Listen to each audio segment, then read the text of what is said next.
Bonjour à tous et bienvenue sur la chaîne Victorinox TV. Aujourd'hui, j'ai le plaisir de vous retrouver pour une toute nouvelle vidéo dans laquelle vous allez pouvoir tout savoir sur la Peugeot 206 GT. Alors tout d'abord, pour les personnes qui ne le savent pas, je possède moi-même une Peugeot 206 GT. J'ai d'ailleurs réalisé l'essai sur ma chaîne YouTube, donc pour les personnes que ça intéresse, je vous invite à aller voir l'essai après la vidéo. Donc la Peugeot 206, elle est lancée le 10 septembre 1998 par Peugeot et elle a pour but, tout simplement, de remplacer la Peugeot 205 qui a été un carton à l'époque. Juste pour faire un petit rappel, la Peugeot 205 avait été faite par Peugeot donc dans les années 80, là où Peugeot était en crise et le secteur automobile en général.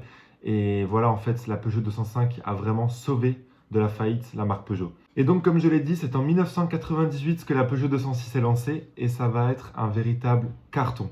La Peugeot 206 va devenir la voiture la plus vendue en France en 2001, en 2004 et en 2005, devant son éternel rival, la Renault Clio 2, avec laquelle elle va partager la première place pendant plus d'une dizaine d'années. C'est juste incroyable. Et ce n'est pas tout, puisque la Peugeot 206 est devenue, à la fin des années 2000, la voiture française la plus produite et la plus vendue en France, avec plus de 12 millions d'exemplaires produits. Et donc la Peugeot 206 a été proposée en plusieurs versions, dont plusieurs versions sportives. Donc il y a eu la Peugeot 206 S16, puis la Peugeot 206 GT, sur laquelle nous allons nous attarder par la suite, et la Peugeot 206 RC.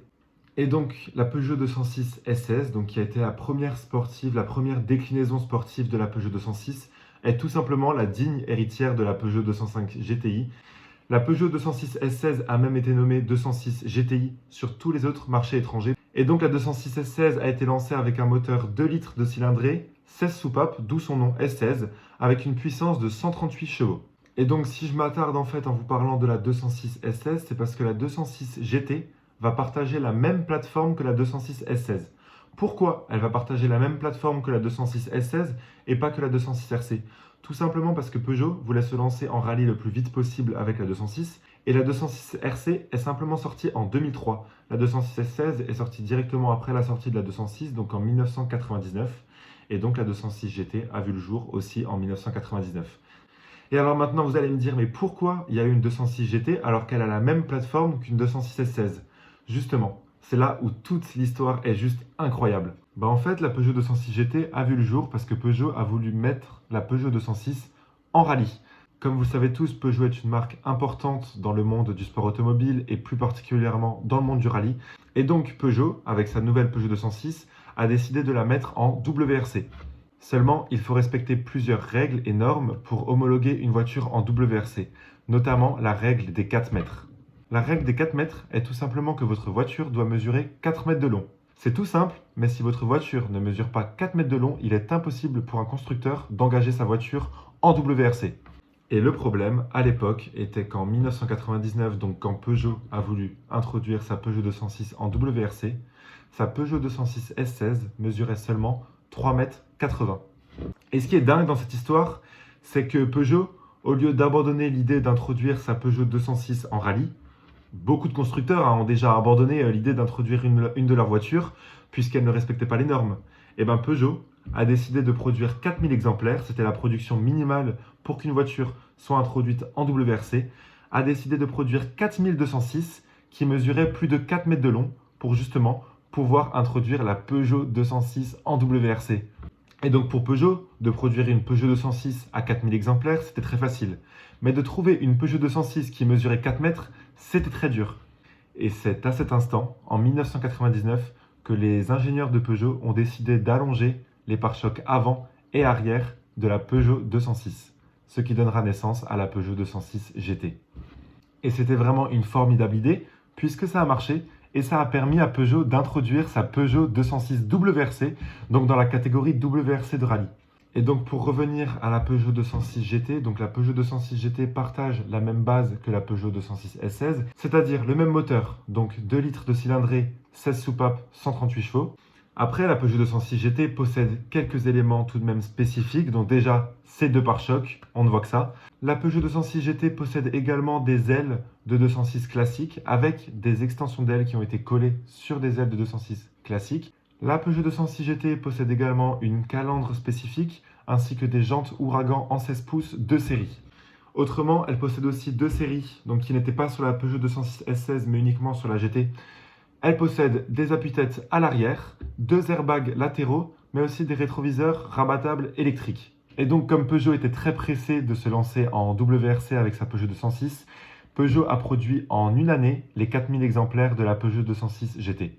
Et un autre élément assez important à noter est que la 206 GT est sortie en une seule et unique teinte, donc en gris métallisé, et toutes les 206 GT étaient numérotées, donc de la 1 à la 4000.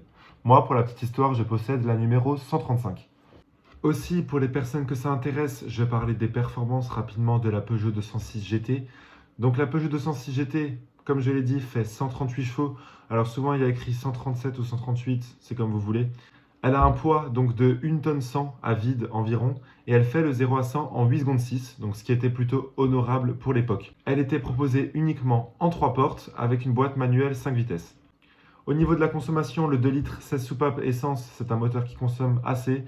Je suis environ en mixte à 8-9 litres au 100 et en conduite sportive, je suis rapidement à 14-15 litres. Donc, il ne faut pas trop avoir le pied lourd. Et donc aussi au niveau des tarifs de l'époque, c'était une voiture qui était proposée à 123 000 francs, soit 25 000 euros environ actuels. A noter qu'aujourd'hui, un bel exemplaire coûte entre 5 et 8 000 euros, suivant le kilométrage bien sûr de la Peugeot. La Peugeot 206 S16, quant à elle, était proposée à 106 900 francs, neuve à l'époque, soit à peu près 22 000 euros actuels. Le prix est donc l'une des raisons pour laquelle la Peugeot 206 GT était tellement décriée, puisqu'elle était vendue plus cher qu'une Peugeot 206 S16 au catalogue. A noter qu'elle était aussi un tout petit peu moins performante que la Peugeot 206 S16 puisqu'elle était plus lourde. Notamment puisque la Peugeot 206 GT avait des équipements de série qui lui rajoutaient du poids et que la Peugeot 206 S16 n'avait tout simplement pas. Aujourd'hui aussi, il est maintenant compliqué de dissocier une vraie Peugeot 206 GT d'une fausse puisque les accessoires, donc les pare-chocs de la Peugeot 206 GT, ont été par la suite mis au catalogue chez Peugeot. Donc n'importe qui en fait pouvait se mettre des pare-chocs de Peugeot 206 GT sur une 206 classique. Alors comment dissocier une vraie 206 GT d'une fausse? Une vraie Peugeot 206 GT est toujours numérotée. Elle possède une plaque qui est ici sur la porte conducteur et sur la porte passager. Elle possède aussi une plaque dans le coffre où il est écrit après le numéro de châssis WRC. C'est vraiment l'élément important de la Peugeot 206 GT. Si elle a cette plaque, il y a de grandes chances que c'est une vraie. Et enfin, il faut que la Peugeot 206 GT ait tous les équipements de série que je vous ai dit juste avant, à savoir les rétroviseurs électriques rabattables, les appuis-têtes arrière. Il y a aussi, je crois, un chargeur CD que je n'ai pas cité. Et je crois que je n'ai pas cité les deux airbags latéraux. Et il y a aussi un élément importantissime à regarder sur la carte grise d'une Peugeot 206 GT.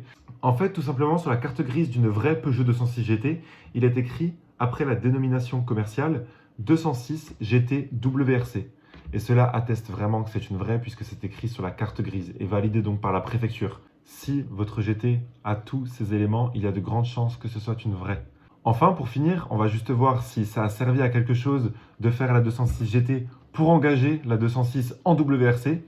Et sans plus attendre, oui, ça a été de nouveau un succès. Il y a eu tout de même 25 victoires en WRC avec la Peugeot 206 WRC qui avait une puissance de 325 chevaux. Je vous laisse imaginer dans une 206 ce que ça fait. Et la 206 a même gagné le championnat 2000, 2001 et 2002 de WRC avant d'être remplacée en 2004 par la Peugeot 307 WRC, notamment dû à des problèmes de boîte. Voilà, on arrive à la fin de la vidéo et de l'incroyable histoire de la Peugeot 206 GT.